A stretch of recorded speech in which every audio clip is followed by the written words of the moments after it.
Angkot jurusan Cikancana Cianjur tabrakan dengan truk snack di warung kondang. 4 orang luka. Kecelakaan lalu lintas terjadi di Jalan Raya Sukabumi Cianjur, tepatnya di Kampung Cijoho, Desa Jambudipa, Kecamatan Warung Kondang, Kabupaten Cianjur pada Selasa 7 Oktober 2025 sekitar pukul 15.30 waktu Indonesia bagian Barat. Sebuah angkot Cikancanaan jurusan Warung Kondang Cianjur bertabrakan dengan truk box pengangkut snack atau ciki yang datang dari arah Gekbrong menuju Cianjur. Menurut laporan Babinsa Koramil 02 Warung Kondang, insiden tersebut mengakibatkan 4 orang mengalami luka ringan, sementara 3 lainnya menunggu hasil pemeriksaan ronsen di rumah sakit.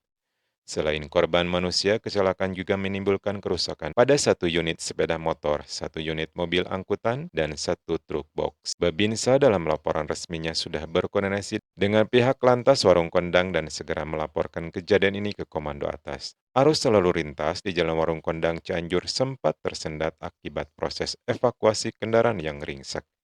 Petugas gabungan dari kepolisian, TNI, dan warga sekitar kini telah mengevakuasi kendaraan yang terlibat dan memastikan jalur kembali normal. Pihak kepolisian masih melakukan penyelidikan lebih lanjut untuk memastikan penyebab pasti kecelakaan.